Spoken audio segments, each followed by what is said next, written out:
wabarakatuh. Shalom, Om Swastiastu, Namo Buddhaya, dan salam kebajikan. Perkenalkan, nama saya Maria Vanessa Putri, selaku moderator di materi permanganometri kelompok 4. Baik, saya akan memperkenalkan anggota kelompok saya.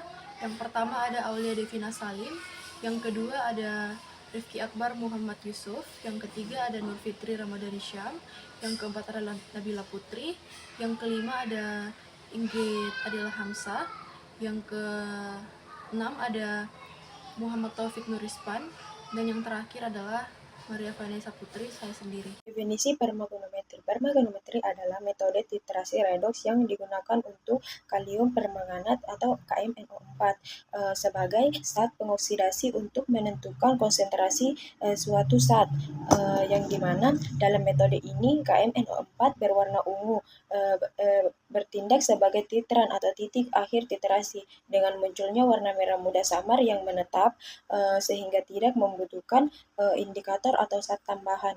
Prinsip dari permanganometri. Yang pertama, reaksi oksidasi reduksi oleh permanganat. Ion permanganat adalah oksidator yang sangat kuat, terutama dalam suasana asam. Selama titrasi, ion permanganat akan mengambil elektron dari analit. Sementara analit teroksidasi, ion permanganat mengalami reduksi membentuk spesies lain bergantung pada kondisi pH. Yang kedua, autoindikator. Permanganometri tidak memerlukan indikator tambahan. Hal ini karena kalium permanganat memiliki warna ungu pekat yang hilang selama proses titrasi ketika ion permanganat direduksi. Selama titrasi, tiap tetes kalium permanganat akan langsung tereduksi dan larutan kembali tidak berwarna. Titik akhir titrasi ditandai dengan munculnya warna merah muda yang lemah, menunjukkan adanya sedikit kelebihan kalium permanganat setelah seluruh analit habis bereaksi. Indikator diri ini membuat permanganometri sangat mudah dilakukan tanpa alat bantu tambahan. Yang ketiga, pengaruh pH terhadap reaksi. Efektivitas oksidasi kalium permanganat sangat dipengaruhi oleh pH larutan. Daya oksidasi tertinggi diperoleh dalam suasana asam, sedangkan pada pH netral atau basah, produk reaksi yang terbentuk berbeda. Pemahaman tentang pengaruh pH ini sangat penting untuk memastikan hasil titrasi yang benar dan reaksi yang berlangsung secara lengkap. Adapun jenis-jenis reaksi permanganat berdasarkan suasana. Yang pertama, suasana asam atau pH rendah, yang dimana MnO4- menerima 5 elektron dan tereduksi menjadi ion mangan 2 atau Mn2+ yang tidak berwarna.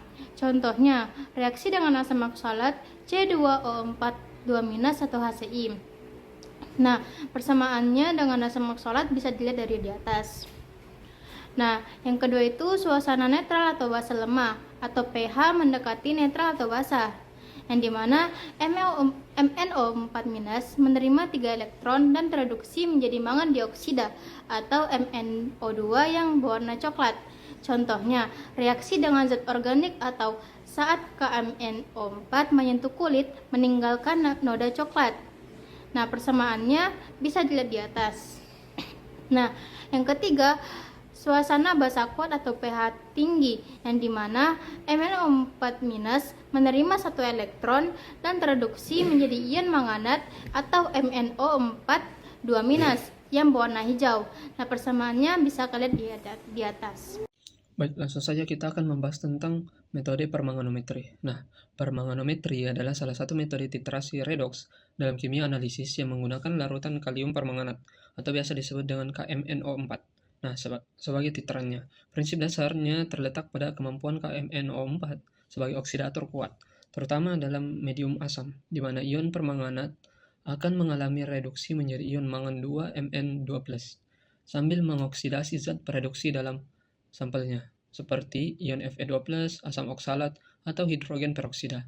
Nah, keistimewaan metode ini adalah KMNO4 berfungsi sebagai titran dan indikator, karena warna ungu khasnya akan hilang saat bereaksi, dan titik akhirnya ditandai dengan munculnya warna merah muda pucat yang stabil. Nah, permanganometri banyak digunakan untuk menentukan kadar zat pereduksi dalam larutan.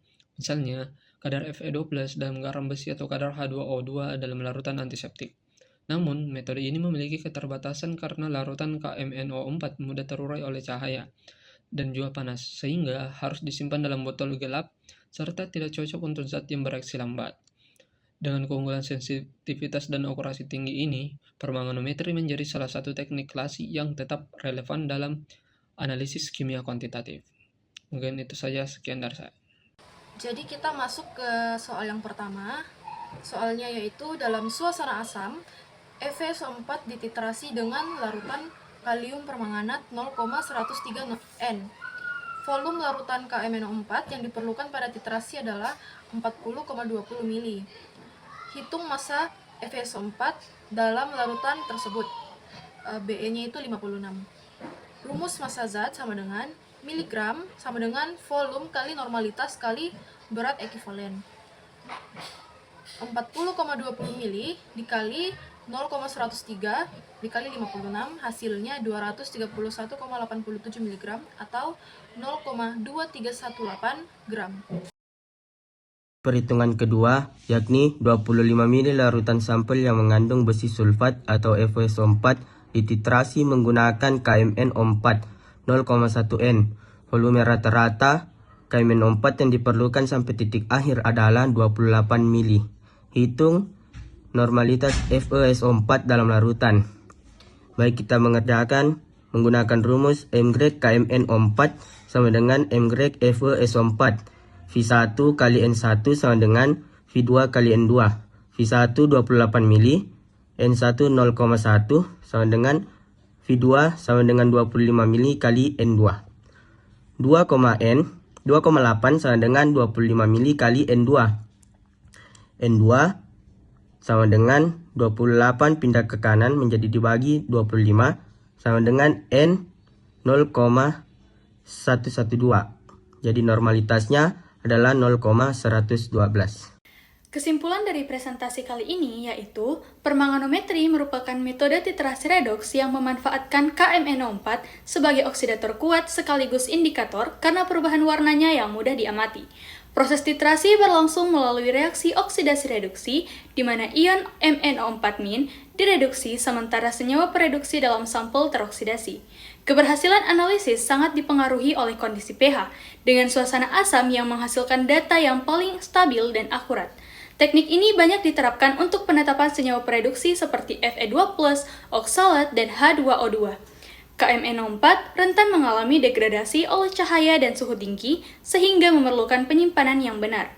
Permanganometri menjadi metode kuantitatif yang paling banyak digunakan dalam analisis kimia. Sekian presentasi dari kami. Wassalamualaikum warahmatullahi wabarakatuh.